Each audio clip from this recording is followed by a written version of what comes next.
Israel पर जवाबी हमला कर दिया है। तल अवीव पर 100 से ज़ायद मिसाइल दाग दिए। ईरानी मिसाइल हमलों के बाद तल अवीव में धुएं के बादल छाए हुए हैं। ईरानी मिसाइल हमलों के बाद तल अवीव में सायरन बज उठे हैं। तो ईरान ने यह ऐलान किया था कि वो बदला लेगा और इसी सिलसिले में कार्रवाई की गई है। 100 से ज़ायद मिसाइल दागे गए हैं ईरान की जानिब से इसराइल पर, तल अवीव पर। और तल अवीव पर इस वक्त धुएं के बादल छाए हुए हैं, सायरन बज रहे हैं हमलों के बाद, फौरन बाद। और बताया जाता है कि 100 से ज़ायद मिसाइल दागे गए हैं ईरान की जानिब से इसराइल पर। इसराइल जिसने हमला किया ईरान पर और ईरान ने जवाब देने का ऐलान किया था, ख़बरदार किया था कि बदला लेगा ईरान। तो आप मनाजिर भी देख सकते हैं, ये तस्वीर जिससे वाज़ेह हो रहा है कि जो मिसाइल हमला किया गया उसके बाद धुएं के बादल छाए हुए हैं तल अवीव पर और ईरानी मिसाइल हमला ये किया गया है। ईरान ने ये ऐलान किया था, ख़बरदार किया था कि ईरान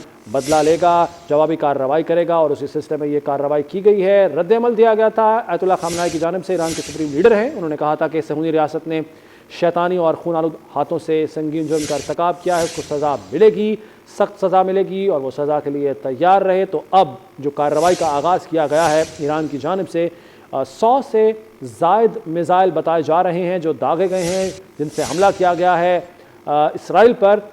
इसराइल का दारुल-हुकूमत तल अवीव, जहाँ पर ये धुएं के बादल छाए हुए हैं इस वक्त, तस्वीर आप देख भी सकते हैं, सायरन बज रहे हैं, खौफ व हरास फैला हुआ है। ईरान की जानिब से मज़ीद क्या कार्रवाई की जाती है ये आने वाला वक्त बताएगा, लेकिन इसका आगाज़ हो चुका है। ईरान ने जो कहा था उसका आगाज़ कर दिया गया है ईरान की जानिब से। और आपको ये आगाह कर रहे हैं नाज़रीन कि यहाँ कई जो मिसाइल हैं ईरान की जानिब से दागे गए हैं, उसकी तस्दीक खुद इसराइली मीडिया ने भी कर दी है कि ये कई मिसाइल ऐसे हैं जो तल अवीव पर गिरे हैं।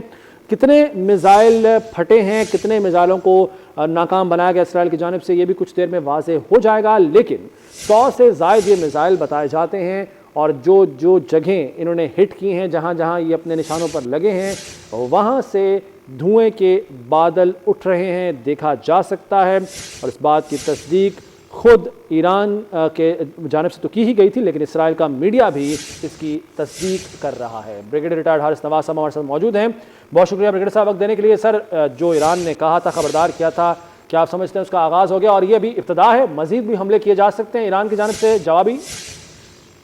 देखें, बिल्कुल ईरान के वो करने पड़ेंगे, there is no option left. लेकिन देखना ये है कि ये कितने कारआमद होते हैं, कितने अफेक्टिव होते हैं, क्योंकि उनका जो एक ड्रोन सिस्टम है वो उनका बहुत मजबूत है और जिसकी वजह से वो भी यही दावा कर रहे हैं कि उन्होंने काफ़ी मिसाइल जो वो अपने रास्ते में इनको डिस्ट्रॉय करके और साधन राज करने पब्लिक को कह के बंकर के अंदर चले गए।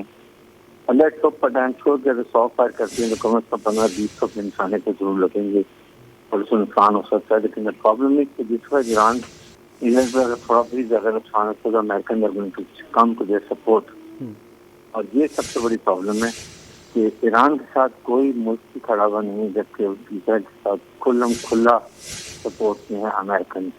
ये ईरान को सोच समझ के फैसला करना चाहिए कि आइंदा के लिए क्या रहमल होगा। अगर सामने को उसका इजलास हो तो कोशिश ये होनी चाहिए कि वहाँ पर डीएस्केलेशन हो, लड़ाई को रोका जाए और फिर बैठ के मसाइल को हल किया जाए कि ये ईरान की बेहतर ऑप्शन होगा। सर, ईरान क्या इस बात के लिए मजबूर हो गया और इंटरनल प्रेशर भी होगा कोई कि एक तरफ जैसे कि आपने भी निशानदेही की कि उस साथ कोई मुल्क नहीं खड़ा हुआ है और दूसरी तरफ जो टारगेट किया गया है इसराइल की जानिब से ईरान पर वो ठीक ठीक निशानों पर लगे हैं, उनकी तरफ से जो फायर किए गए मिसाइल, तो एक तरफ से कोई ऑप्शन नहीं रही थी ईरान के बाद जिसकी वजह से वो मजबूर हुआ इस अटैक पर, या फिर अभी वक्त देना चाहिए था ईरान को और देखना चाहिए सलामती कौंसिल में क्या जो है वो कार्रवाई की जाती है। और जैसे कि अमेरिका बार बार धमकियां भी दे रहा है, तो ईरान के पास कोई ऑप्शन नहीं बचा था या फिर कोई और ऑप्शन थी आपके ख्याल में और उसको अवेल करना चाहिए था?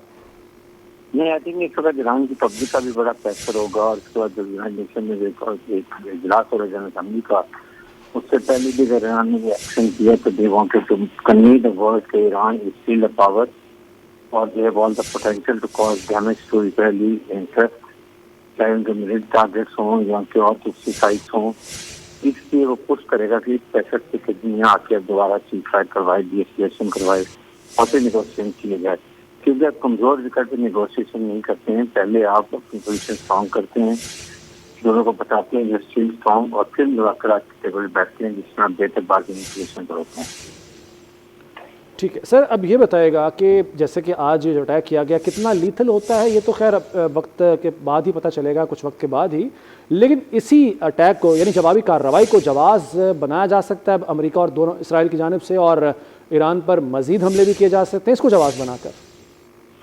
बिल्कुल, ईरान ने बड़ा क्लियर किया कि they will take 2 weeks to complete the operation. उन्होंने पहले कामयाबी हासिल की है। उन्होंने ये भी कहा कि हमें अब ईरान की तरफ से कोई न्यूक्लियर इश्यू में कितने डैमेज किए उससे हमें कोई थ्रेट नहीं रहा, लेकिन वो आहिस्ता से मिलिट्री पावर को भी कमजोर करेंगे और अल्टीमेटली टारगेट यही है कि अपनी मर्जी के रिजीम चेंज भी करें और वो अपने ऐसी मॉडर्न गवर्नमेंट लेके आए जो जिससे ताल्लुक अमेरिका से और इसराइल से बेहतर हो। कितना टाइम लगता है this is to be taken, लेकिन ओवरऑल आई थिंक अमेरिका और इसराइल इकट्ठे हैं, दे आर टुगेदर, और एक ईरान में किसी तरीके से ईरान को न्यूट्रलाइज किया गया। सर यहाँ पे एक तो मैं आपसे ये जानना चाहूँगा, इस टाइमिंग को आप किस तरह से देखते हैं? अभी कुछ ही दिन पहले अगर भारत के पाकिस्तान पर अटैक की बात की जाए तो जाहिर है उसमें पुष्पनाही उसको इसराइल की हासिल थी ही, उसका जो पाकिस्तान ने जवाब दिया वो बड़ा वाज़ेह था और बड़ा ज़बरदस्त किस्म का जवाब दिया था। अब ईरान पर जो अटैक किया गया है, इस सारे मामले की आप टाइमिंग को किस तरह से देखते हैं? ये पहले से प्लान्ड था आपके ख्याल में कि पहले पाकिस्तान को निशाना बनाया जाएगा, उसके बाद रद्द-ए-अमल देखने के बाद ईरान अगला हदफ होगा, टारगेट होगा?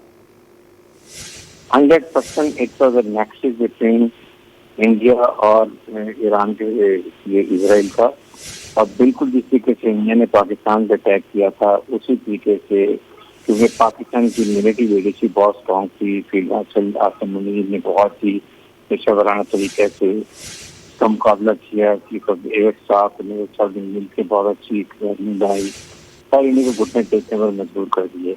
लेकिन उसी तरीके से आप देखें